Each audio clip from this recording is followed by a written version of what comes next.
여러분 지금 리플 가격 차트 보고 있나요? 올라갈까 내려갈까 매일 밤 잠 못 이루고 있을 겁니다. 10월에 리플 ETF 승인되면 진짜 달에 간다는 사람들도 있고 그래도 아직 위험하다는 사람들도 있습니다. 도대체 누구 말이 맞는 걸까요? 저도 여러분과 똑같은 리플 홀더입니다. 그런데 최근에 알게 된 사실 하나가 너무 충격적이어서 이 영상을 만들게 되었어요. 여러분이 알고 있는 리플 이야기가 거짓일 수도 있습니다. 만약 ETF 승인 여부가 정말 중요한 게 아니라면 어떨까요? 만약 그동안 우리가 기다리고 있는 모든 호재들이 진짜 게임의 시작에 불과하다면 혹시 이런 의문 들어보신 적 있으신가요? 왜 리플만큼 혁신적인 기술이 7년간 이렇게 고생해야 했을까? 국제 송금을 3초 만에 거의 제로에 가까운 수수료, 이런 기술이 왜 억눌려 있었을까? 그리고 왜 같은 시기에 비트코인은 ETF 승인까지 받으며 승승장구했을까? 이게 정말 우연일까요? 2020년 12월 22일 밤 9시 30분 그날 암호화폐 역사상 가장 이상한 일이 벌어졌습니다. SEC가 리플을 고소한다고 발표하자 리플은 30분 만에 60% 폭락했습니다. 그런데 같은 시간 비트코인은 사상 최고가를 기록했습니다. 이게 말이 되나요? 더 기가 막힌 건 SEC 발표 30분 전부터 이미 리플 대량 매도가 시작됐다는 사실입니다. 즉, 누군가 미리 알고 있었다는 뜻입니다. 그리고 그날 가장 빨리 리플 상장 폐지를 발표한 거래소가 코인베이스였습니다. 과연 우연일까요? 여러분, 혹시 코인베이스 창립자들이 누구와 연결되어 있는지 아시나요? 바로 여기서부터 모든 퍼즐이 맞춰지기 시작합니다. 2004년 어느 가을날 페이팔이라는 작은 결제 회사가 15억 달러에 매각됩니다. 그때 돈을 받은 6명의 젊은이들이 있었습니다. 일론 머스크, 피터 틸, 리드 호프만, 이들은 그 돈으로 실리콘밸리를 완전히 바꿔놓기 시작했습니다. 테슬라, 페이스북, 링크드인, 펠런티어, 지금 여러분이 매일 사용하는 거의 모든 서비스들 뒤에 이들이 있습니다. 그런데 2017년 이들에게 예상치 못한 위협이 나타났습니다. 바로 리플이었습니다. 왜 위협이었을까요? 리플이 성공하면 그들이 20년간 구축한 결제 제국 전체가 무너질 수 있었습니다. 그래서 이들은 리플을 제거하기로 결정했습니다.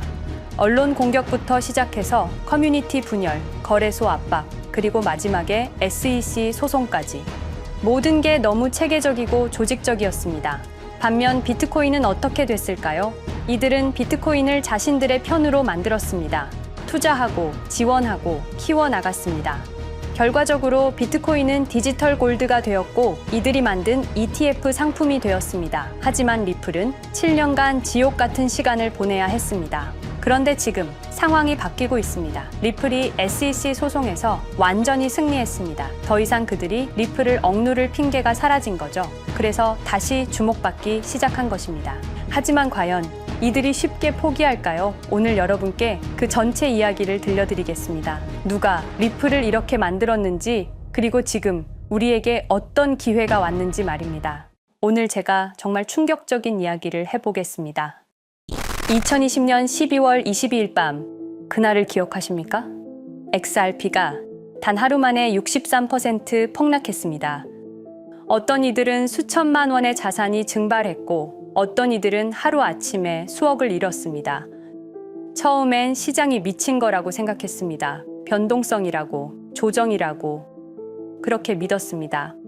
하지만 이 사건을 5년간 추적한 결과 이건 어떤 이들의 치밀한 계획이었습니다. 리플 가격은 4년간 철저하게 짓눌려 있었습니다. 그리고 더 충격적인 건 2025년 8월 그 암살자가 다시 나타났다는 겁니다. 이번엔 더 큰 칼을 들고 더 강한 권력을 쥐고 더 야심찬 계획을 가지고 지금부터 제가 5년간 추적한 절대 공개되면 안 될 이야기를 시작하겠습니다. 먼저 타임라인부터 보시죠. 천천히 따라오십시오. 2020년 12월 22일 오후 9시 30분 SEC 의장 제이 클레이튼이 XRP 기소를 전격 발표합니다. 그의 임기 종료까지 남은 시간 단 12시간. 12월 23일 오전 9시 클레이튼 SEC 의장직에서 사임합니다. 여기까지는 그럴 수 있다고 칩시다. 임기 끝나고 퇴임하는 거 이상할 건 없죠.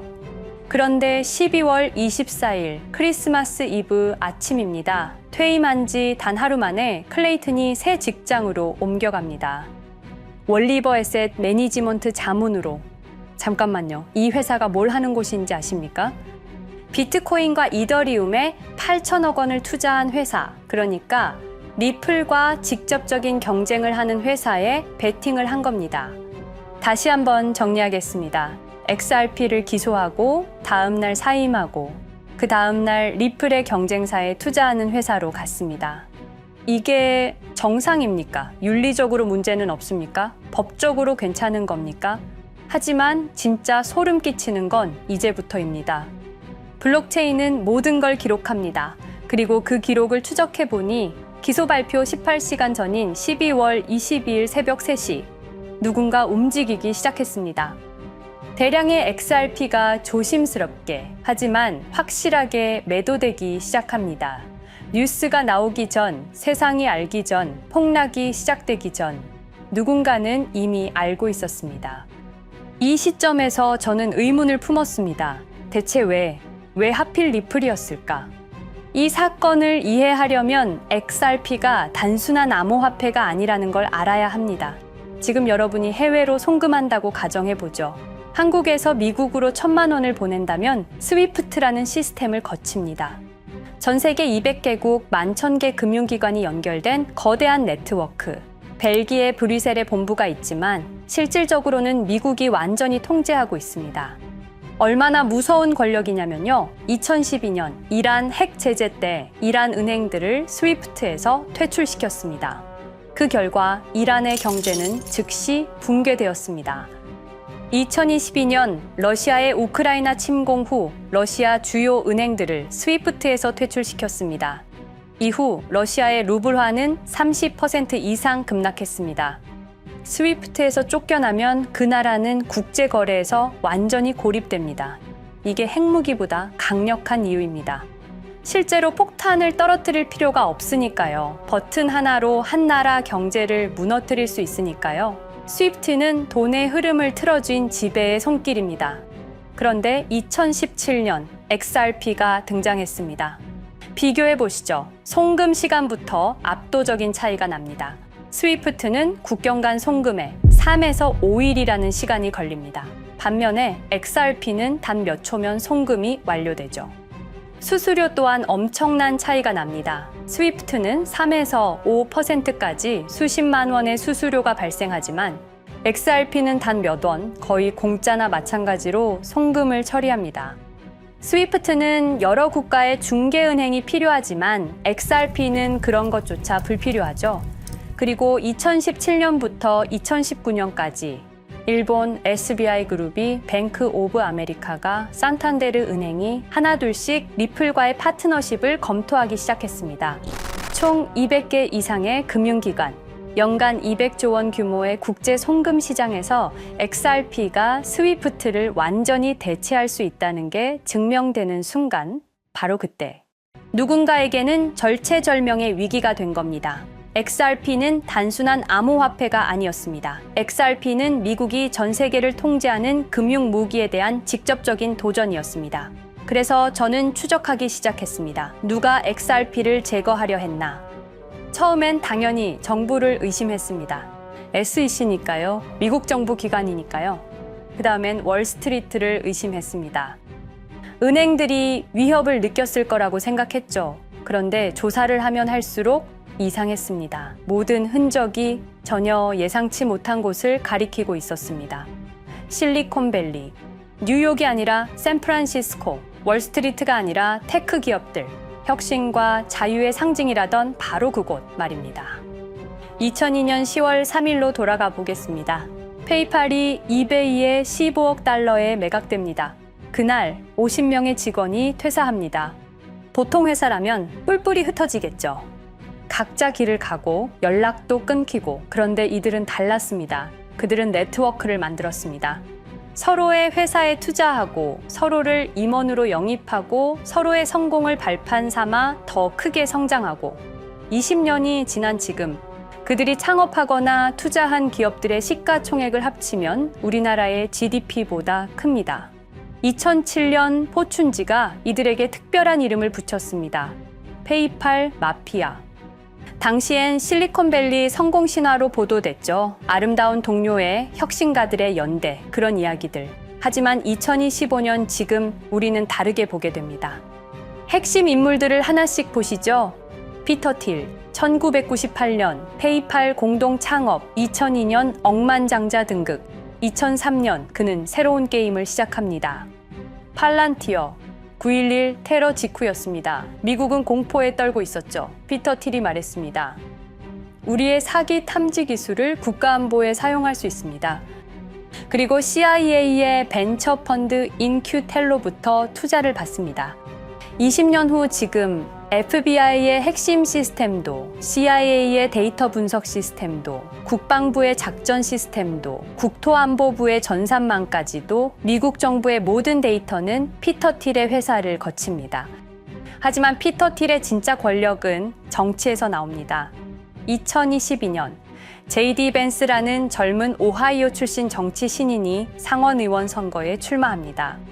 우리에게는 러스트벨트의 가난한 백인 집안 출신으로 알려져 있고 힐빌리의 노래의 저자로 유명세를 타기 시작했습니다. 피터 틸이 움직입니다. 1,500만 달러, 우리 돈으로 약 200억 원을 이 젊은이에게 쏟아붓습니다.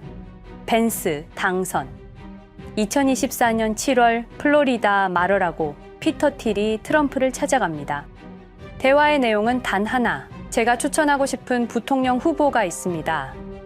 2025년 1월 20일 JD 벤스 미국 48대 부통령 취임. 페이팔 마피아가 백악관에 발을 들여놓은 역사적 순간입니다. 그리고 벤스뿐만이 아니었습니다. 일론 머스크, 여러분이 잘 아시는 그 일론 머스크 말입니다. 테슬라, 스페이스X의 CEO, 2024년 대선에 4,300억 원을 기부합니다. 트럼프 최대 후원자, 그리고 트럼프 2기 행정부에서 정부 효율부 DOJ 수장으로 임명됩니다. 연방정부 전체의 예산을 삭감할 권한, 그의 시장 조작 능력은 이미 증명됐죠. 2021년 5월 트윗 한 줄로 비트코인을 폭락시킨 후 뒤로는 더 싸게 매집했습니다. 데이비드 sak스, 백악관 AI 암호화폐 차르, 모든 AI 정책과 암호화폐 정책의 최종 결정권자, 페이팔의 전 COO. 미국의 암호화폐 정책 최종 결정권을 페이팔 마피아가 쥔 겁니다. 그리고 한 명 더, 여러분이 잘 모르는 이름이지만 아주 중요한 인물입니다. 제드 맥켈럽, XRP 공동 창업자, 2013년 리플을 나옵니다. 그리고 스텔라루멘이라는 경쟁 코인을 출시합니다. 그가 가진 XRP는 90억 개, 2022년까지 전부 매도합니다. 무려 4조 2천억 원이라는 천문학적인 수익을 기록했습니다. 그런데 기묘한 일이 벌어집니다. 2025년 6월 페이팔의 스테이블 코인 페이팔 USD가 스텔라루멘 체인으로 확장을 발표합니다. 리플의 배신자가 만든 플랫폼으로. 우연일까요? 그리고 저는 결정적 증거를 찾았습니다. 2025년 초 내부 고발자가 나타납니다. 월리버 에셋 매니지먼트. 기억하시죠? 제이 클레이튼이 XRP 기소 다음 날 합류한 바로 그 회사. 그 회사의 내부 문서가 유출됩니다. 공개된 투자 내역은 이랬습니다. 비트코인에 우리 돈 5천억 원, 이더리움에는 3천억 원이 투자금 명목으로 지출되었습니다. 이 돈들이 향한 곳은 모두 리플의 경쟁사들이었습니다. 그리고 충격적인 숨겨진 투자 내역. 스텔라루멘에는 700억 원을, 팔란티어의 주식에 1조 6천억 원, 금액이 비공개된 투자금은 페이팔의 페이팔 USD로 향했습니다. 잠깐, 스텔라루멘, 제드 맥켈럽의 코인, 팔란티어, 피터 틸의 회사, 페이팔 USD, 페이팔의 스테이블 코인. 제이 클레이튼이 SEC를 나오자마자 들어갔던 월리버 에셋 매니지먼트를 통해서 팔란티어, 스텔라루멘, 페이팔로 흘러 들어간 것입니다. 모든 것이 연결됩니다. 모든 것이 한 곳을 가리킵니다. 이건 우연이 아닙니다. 리플과 SEC의 소송전은 거대한 연극이었던 것입니다. 모든 게 페이팔 마피아들의 계획이었던 겁니다. 이제 전체 그림이 보입니다. 페이팔 마피아의 리플 제거 작전, 이제 전부 재구성할 수 있습니다. 제드 맥켈럽이 XRP 공동 창업자로 참여하여 핵심 기술을 습득. 2013년 의도적으로 갈등을 벌인 후 퇴사. 그것도 90억 개의 XRP를 보유한 채로 말이죠. 시한폭탄을 설치한 겁니다. 피터 틸의 팔란티어, 2003년 CIA의 인큐텔 펀드 투자로 창업, 2020년까지 FBI, CIA, 국방부의 핵심 시스템을 장악하게 됩니다. 미국 정부 전체를 들여다볼 수 있게 된 겁니다. 2018년 6월, 우리 모두가 아는 바로 그 SEC 기업금융국장 윌리엄 힌먼의 발언. 이더리움은 증권이 아니다. 의도적으로 리플의 가격만 억누르려던 치밀한 계획이었습니다. 제이 클레이튼, 임기 12시간을 남기고 리플을 기소. 사임 이후에는 곧바로 리플의 경쟁사에 투자를 하는 회사의 자문으로 합류. 그야말로 치명타를 먹인 셈이죠. 2023년 8월, 페이팔은 페이팔 USD라는 스테이블 코인을 출시합니다. 그리고 2025년 6월에는 스텔라룸앤 메인넷으로의 확장을 발표했습니다. 제드 맥켈럽은 XRP를 매도한 자금으로 스텔라룸앤을 개발하게 됐죠. XRP를 대체할 완벽한 준비를 한 겁니다. 트럼프 2기 행정부 출범으로 페이팔 마피아들의 계획이 완성 단계에 접어듭니다. JD 벤스는 부통령으로, 일론 머스크는 정부 효율부 수장으로, 데이비드 sak스는 AI 암호화폐 총책임자로, 피터 틸은 트럼프 인수위의 공동의장 자리에 오릅니다.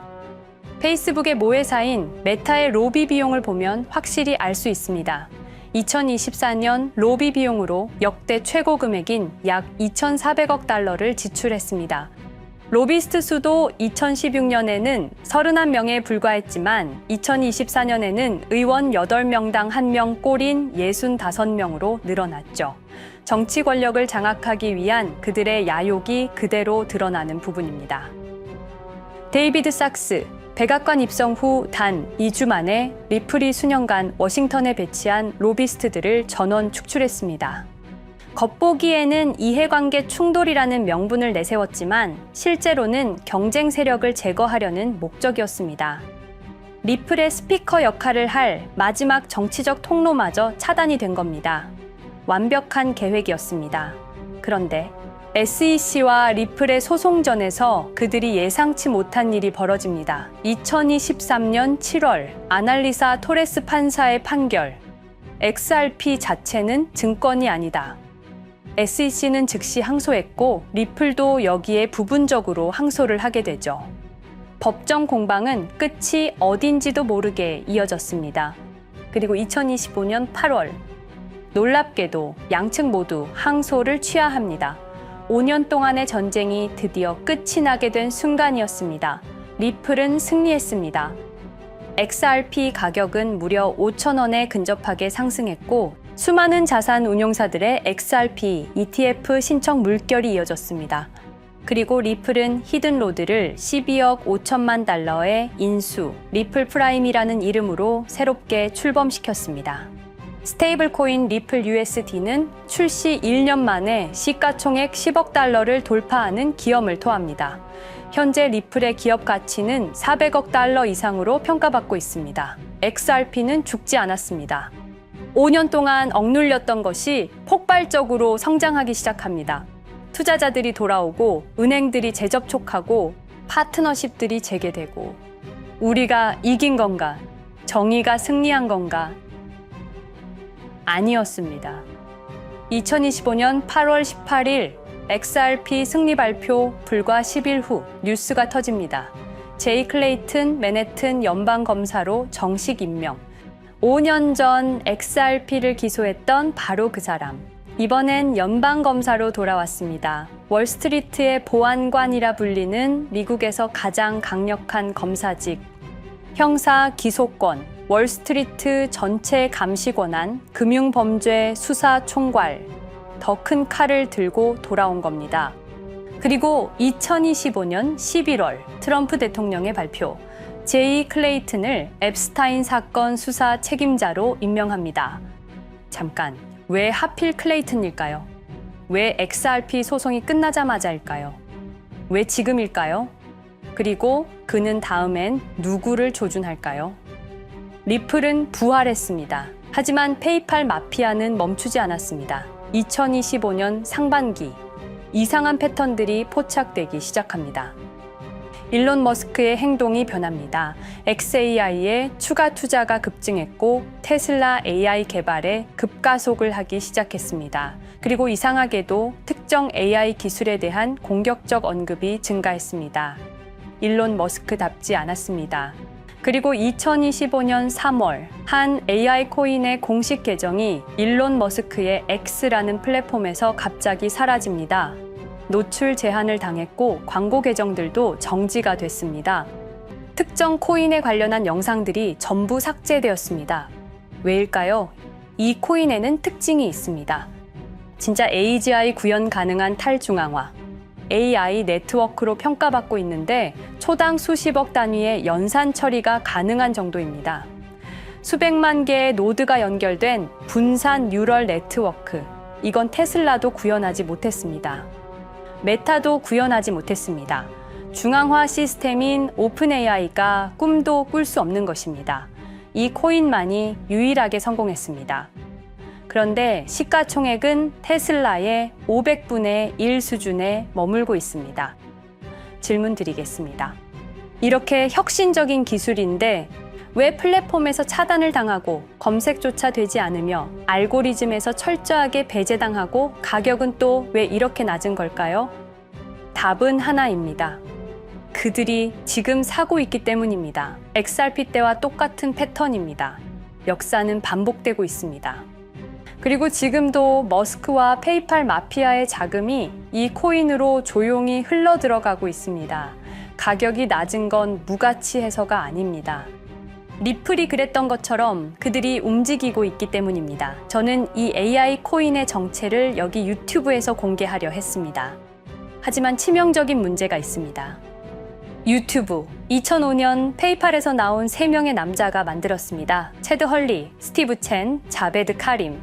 여러분이 지금 보고 계시는 이 유튜브라는 플랫폼조차도 모두 페이팔 마피아 출신의 감시망 안에 있습니다. 그리고 X는 일론 머스크가 소유하고 있습니다. 페이스북은 피터 틸의 첫 외부 투자로 시작했습니다. 그들은 플랫폼을 소유하고 있습니다. 백악관도, SEC도, FBI, CIA 계약도, 주요 SNS 플랫폼도 모두 그들 손안에 있습니다. 이전에 제가 이 코인을 공개한 영상이 있었습니다. 그러나 그 영상은 바로 삭제됐고 채널도 정지됐습니다. 가이드라인 위반은 전혀 없었습니다. 그냥 사라졌습니다. 불편한 진실이 다뤄질 때마다 이런 일이 반복됐습니다. 하지만 한 가지는 분명합니다. 5년 전 XRP 투자자들은 속수무책이었습니다. 그런데 그들은 포기하지 않고 5년을 버텼습니다. XRP는 부활했고 포기하지 않는 사람들은 큰 수익을 얻었습니다. 그들은 우리가 잊었다고 생각합니다. 그들은 우리가 용서했다고 생각합니다. 그들은 우리가 포기했다고 생각합니다. 역사를 기억하는 자가 역사를 만듭니다. 자, 이제 질문하겠습니다. 역사는 지금 이 순간에도 반복되고 있습니다. 똑같은 패턴으로, 똑같은 방법으로 또다시 당할 수만은 없습니다. 그들에게 리플이 당했던 것과 똑같은 패턴으로 가격이 짓눌리고 있는 이 코인은 리플이 그랬던 것처럼 결국 모든 걸 이겨내고 상승할 수밖에 없을 것입니다. 그들의 계획을 미리 예측해서 우리가 조금이라도 더 빨리 움직인다면 우리는 도지코인, 시바이누를 초기에 매수했던 사람들처럼 상상할 수도 없는 수익을 올릴 수 있을지도 모릅니다. 저는 오늘 이 코인을 여러분께 공개하겠습니다. 단, 유튜브의 스크립트, 작성 기능 때문에 직접적으로 언급할 수는 없습니다. 영상 설명란과 고정 댓글에 있는 링크를 통해 간단한 양식을 작성해 주시는 모든 분들께 이 코인을 알려드리도록 하겠습니다. 선택은 여러분의 몫입니다. 아무것도 하지 않으면 아무 일도 일어나지 않습니다. 행동하십시오. 그러면 여러분의 인생은 바뀌게 될 겁니다. 긴 영상 시청해주셔서 감사드리고 궁금하신 점은 댓글을 통해 말씀 주시면 제가 성심성의껏 답변해 드리도록 하겠습니다. 감사합니다.